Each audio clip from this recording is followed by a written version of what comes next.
Ja, geleck. Geh bitte. Na, geschleich die. Mit gä können wir in Österreich ganz viel aussagen und kombinieren. Heute lernt ihr ein paar dieser typischen Ausdrücke. Es gibt aber je nach Situation und Kontext oft noch mehr. Los geht's. Grüß euch. Wir sind Nati und Verena aus Salzburg. Bei uns dreht sich alles um das Deutsch und das Leben in Österreich. Wir begleiten euch von eurem ersten Kontakt mit dem Dialekt bis hin zum Moment, wo Gespräche verstehen kein Problem mehr ist. Nummer 1. Geleck. Geleck ist ein Ausdruck, der wirklich vielfältig einsetzbar ist. Das erkennt ihr auch an diesem Eintrag im Österreich-Wörterbuch. Ihr seht, dass der Ausdruck von Staunen über Freude bis zu Entsetzen reichen kann. Es kommt also, wie immer, auf den Kontext an. Deshalb zeigen wir euch einfach ein paar Beispiele, damit ihr seht, wie wir es im Kontext verwenden würden. Kontext: Erstaunen, Überraschung. Wir haben es echt geschafft, wir sind einen Marathon gerannt. Ja, geleck, das war richtig anstrengend, aber richtig cool, dass wir es geschafft haben. Oder, geleck, wie viel haben wir bitte gestern getrunken? Ich habe gar nicht mitgekriegt, dass so viele Weinflaschen weitergegangen sind. Wenn wir geleck im Zusammenhang mit Erstaunen oder Überraschung verwenden, können wir aber auch einen anderen Ausdruck benutzen, und zwar, ja, bist du deppert. Habt ihr das schon einmal gehört? Also könnten wir auch sagen, ja, bist du deppert, jetzt haben wir es echt geschafft. Oder, bist du deppert, wir haben gestern echt viel getrunken. Schauen wir jetzt noch zu zwei anderen möglichen Kontexten von geleck. Kontext: Freude. Geleck, ist das schön. Der Ausblick ist doch einfach der Hammer, oder? So ein Sonnenaufgang auf einer Hütte, kein was. Kontext: Erschrecken, Entsetzen. Boah, jetzt hätte mir der Autofahrer fast zusammengefahren. Geleck, das war jetzt richtig knapp. Übrigens, eine Version, die in unserer Familie manchmal benutzt wird, ist Lecco mio. Es leitet sich vom Italienischen ab, ist aber auf Deutsch ein Ausdruck der Überraschung oder des Erstaunens. Entschuldigung, Nati, ich möchte jetzt schnell was sagen. Grüß euch. Wollt ihr den Dialekt noch besser verstehen? Dann schaut bei uns auf Patreon vorbei.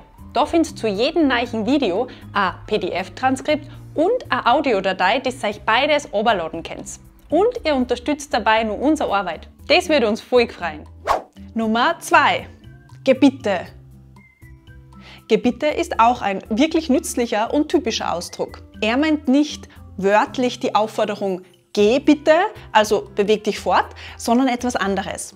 Er lässt sich am besten mit dem englischen come on übersetzen, das wir verwenden können, wenn wir genervt oder auch leicht verärgert von jemandem oder einer Situation sind. Oder auch von uns selbst. Wenn wir von einer Person genervt sind, dann könnten wir es mit jetzt nerv mich nicht oder hör auf mich zu nerven übersetzen. Kommt zum Beispiel ein Kollege auf euch zu, den ihr furchtbar nervig findet, könntet ihr zu euch selbst sagen, na geh bitte, der schon wieder. Oder wenn euch am selben Tag zum zweiten Mal ein Glas runterfällt und in Scherben zerbricht, könntet ihr genervt sagen, geh bitte, heute bin ich echt botschart. Eine ganz typische Kombination ist der Satz, geh bitte, nicht schon wieder. Hier sind wir genervt, dass etwas, das uns nicht gefällt, erneut passiert. Oder dass jemand etwas sagt, das uns nervt, weil wir es schon einmal gehört haben oder besprochen haben und es nicht erneut hören wollen. Zum Beispiel fällt schon zum zweiten Mal der Strom in eurer Wohnung heute aus und ihr sitzt im Dunkeln da. Dann könntet ihr genervt sagen, geh bitte, nicht schon wieder.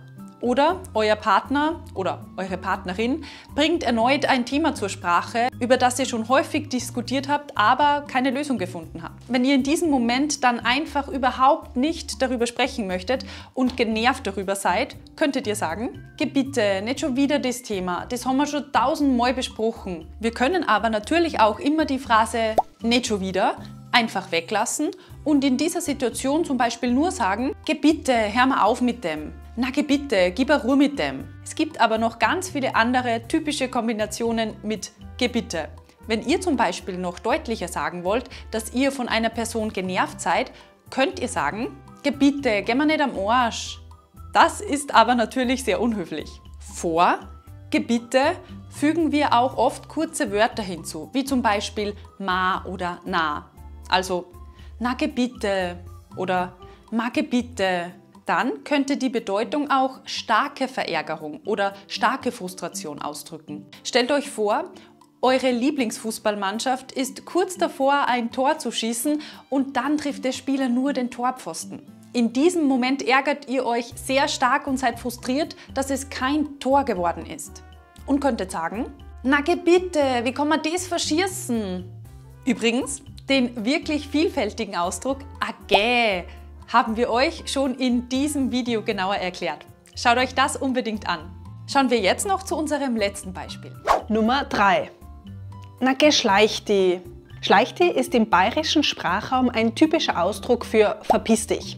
Wenn wir aber das geh noch davor stellen, verändert sich die Bedeutung ein wenig. Es kann zwar theoretisch immer noch verpiss dich gemeint sein, aber auch eine Bedeutung, die so ähnlich ist wie geh bitte von gerade eben. Geschleichti meint nämlich dann eher, das darf doch nicht wahr sein. Wahnsinn, das gibt es ja nicht. Oder wow, das ist arg, das ist schlimm. Ihr merkt auch hier wieder, dass dieser Ausdruck in vielen verschiedenen Kontexten benutzt werden kann. Von Verärgerung über Erstaunen und Überraschung bis hin zu Schock. Geschleichti ist also auch, wie die anderen Ausdrücke von heute, eine Reaktion auf das Gesagte oder Erlebte. Hier noch ein paar Beispiele. Uns hat beim Hochwasser den ganzen Keller mit Schlamm vollgefüllt.